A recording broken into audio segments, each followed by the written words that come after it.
क्या पैदा करो? खुददारी। अपना खाओ, अपना कमाओ, किसी की जेब पे नजर मत रखो। और इसकी अलामत क्या है? आपका दोस्त अपनी पूरी आमदन आपको बताते हुए हिचकिचाए नहीं।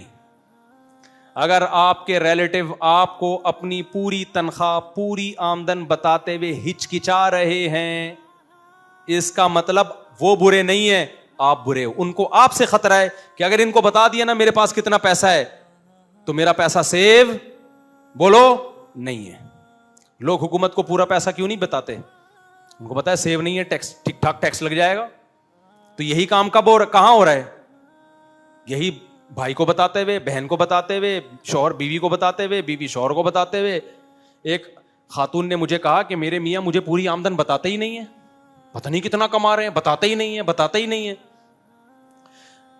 मैंने कहा आपके जो मियां आपको नहीं बता रहे ना अब उनकी कितनी आमदन है, ये आपका फॉल्ट है। ये किसका फॉल्ट है? उसको डर है,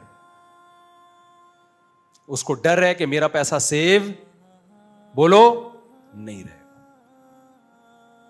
और मैंने कहा आपके पास भी जितना गोल्ड है, जितना पैसा इधर उधर से आपको मिलता है, आप अपने शौहर को बताती हो? कहती है नहीं।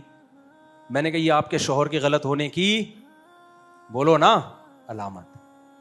ना शौहर को बीवी पे एतमाद है और ना बीवी को शौहर पे एतमाद। समझता नहीं है बात को। शौहर भी नहीं बताता बीवी को, उसको पता है इतने खर्चे बढ़ा देगी कि मेरे लिए सरवाइव करना मुश्किल हो जाएगा। और बीवी भी नहीं बताती मियां को, उसको पता है जब इसको मियां को पता चलेगा अच्छा मेरी बेगम के पास तो इतना पैसा आ रहा है, वो भी घर में हाथ खींच लेगा। समझते हो? वो भी जो उसने लाइफ दी हुई है उसमें क्या करेगा? डंडी मारना शुरू कर देगा। तो ये हमारी सोसाइटी का एक नेगेटिव पहलू है कि हमारे सामने कोई किसी को अपनी आमदन और बतानी भी नहीं चाहिए। वो टेंशन देगा आपको। वो क्या करेगा? ये तो मैंने बताया कि लोग पैसा मांगते हैं जरूरत की बेस पे नहीं, बल्कि अय्याशी के लिए। दूसरे के पैसे से बिजनेस करेंगे और फिर डुबो के बैठ जाएंगे, फिर उसको बोल देंगे कि देखो। आपको लोग हकीकत पता है क्या है? मैं पहले इस बात पे बहुत हैरान होता था कि मालिक मकान लोग अक्सर किराएदारों को बहुत टेंशन देते हैं। आपने देखा होगा मालिक मकान और किराएदारों में ये झगड़े, नल का टूट गया, किराएदार कह रहे हैं ये तुम्हारी जिम्मेदारी है, मालिक मकान कह रहे हैं नहीं हम नहीं लगाएंगे। ये झगड़े बहुत होते हैं ना। बोलते क्यों नहीं भाई, घर पुराना हो गया, कलर करा के दो। किराएदार कह रहा होता है मालिक मकान से क्या करा के दो? कलर करा के दो। मालिक मकान कहता है हम नहीं कराएंगे, किराएदार कहता है तुम्हारा घर है, तुम्हारी जिम्मेदारी है। ये फड्डे चलते हैं कि नहीं चलते? बिल ज्यादा आ गया, इस पे झगड़े मालिक मकान, मोटर खराब, इस पे झगड़े। हर घर में मालिक मकान और किराएदार का कुछ ना कुछ पटीक बोलो चल रही। मैं ये समझता था कि मालिक मकानों की तरफ से ज्यादती होती है किराएदारों पर, लेकिन ये एकतरफा मामला नहीं है, ये ज्यादती दोनों की तरफ से होती है। असल में हमारी सोसाइटी में किसी को किसी पे एतमाद अब रहा नहीं है। जब किराएदार मालिक मकान को फोन करके कहता है ना नल का टूट गया है ये सही करा दो, मालिक मकान के दिल में पता है क्या आएगा? इसने जानकर बेएहतियाती की है, अपना घर समझ के इसने इस्तेमाल नहीं किया। अगर मैंने इसको नलके के पैसे दे दिए ना, कल दूसरा नलका तोड़ेगा ये। समझ में आ रही है बात? अगर मैं इतना अच्छा बन गया ना, नलका टूट गया ये लो, अगले दिन कहेगा टाइल उखड़ गई है वॉशरूम की, परसों कहेगा वो लाइन लीक कर गई है गटर लाइन, तरसों कहेगा सीढ़ियों का एक वो उखड़ गया है, उस अगले दिन कहेगा खिड़की गिर गई है, चौथे दिन कहेगा जलजला आ गया पूरा घर तबाह हो गया है। और ये होता है।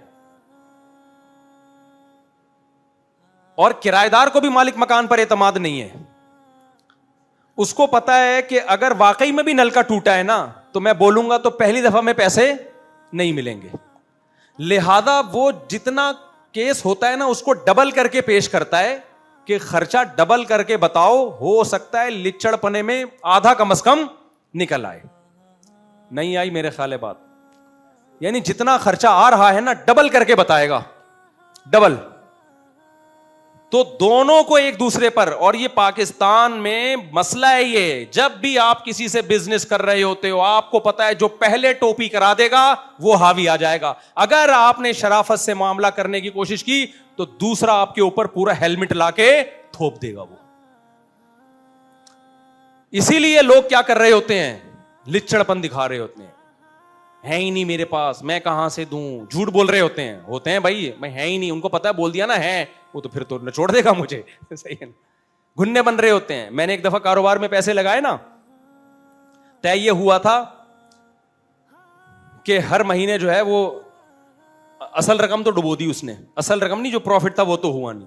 अब तय ये हुआ कि थोड़े थोड़े करके जो मेरा कर्जा है ना वो लौटाएगा वो हर महीने। अब मैं जब भी उसके घर जा रहा हूं ना पैसे मांगने, मेरा बच्चा बीमार, मेरे मामू की तबीयत खराब, मेरे चाचू को ये हो गया, मैंने कहा एक ही दफा जितने लोगों का इंतकाल करवाना है ना लिस्ट बना के दे दे मुझे, मैं इतना बेजार आ गया। एक दफा जिसकी टांग टूटनी है, जिसका बाइक से गिर के खोपड़ा खराब होना है, एक दफा लिस्ट बना दे, और जो बच जाए ना खानदान में वो मुझे बता दे, मैं उस तारीख को आ जाऊंगा। ये हर जगह होता है जब आप पैसे मांगने जाओ वो कहेगा भाई मेरे ये हो गया, इस दफा यूं हो गया, इस दफा यूं हो गया। और हमारे तो पैसों के मामला बहुत चले हैं लोगों से, बहुत कम लोग इस मामले में क्लियर हैं। तो भाई खुददारी पैदा करो। क्या पैदा करो? और ये खुददारी उस वक्त तक खुदा की कसम पैदा नहीं होगी जब तक दौलत से मोहब्बत खत्म नहीं होगी। समझ रहे हो? और दौलत से मोहब्बत कैसे खत्म होती है? दुनिया क्या है मेरे भाई? मुसाफिर खाना। टमाटर खा के भी गुजर जाएगी और चाय पापों में डुबो के खाने का अपना मजा है, उस तरह भी गुजर जाएगी, और बर्गर खा के भी गुजर जाएगी। तो बर्गर जो अपने पैसों का हो बहुत अच्छा होता है, तो दूसरों की जेबों पे नजर रख के अगर पिज्जा बर्गर खा रहे हो उससे बेहतर था रात की बची हुई सूखी रोटी खा के इज्जत के साथ जी लेते। मुझे एक दोस्त का जुमला बहुत अच्छा याद आ रहा है, रख दो बेटा इसको नीचे रख दो। एक गन्ने वाला था, गन्ने के रस वाला। बाज लोग गरीब होते हैं, मालदार होते हैं अंदर से। ये जो आजकल लोगों को मालदार बनाने की बताया जा रहा है ना, पैसा सब कुछ होता है, खुदा की कसम नहीं है। दिल का गिना पैदा करो अपने अंदर। अगर जाहिरी दौलत आ गई और दिल में गिना नहीं है तो ये शख्स भी गरीब है। क्यों? ये कभी सुकून में नहीं आएगा। नबी सल्लल्लाहु अलैहि वसल्लम ने फरमाया, ये चाहेगा कि सोने का एक जंगल है तो काश ये जंगल क्या हो जाए? डबल हो जाए। कभी भी सुकून से नहीं बैठेगा।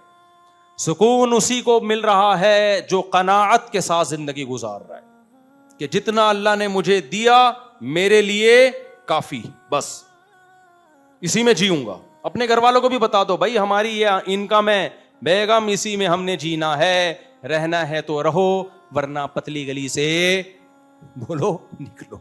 हमारे नबी ने अपनी अज़वाज को यही कहा है।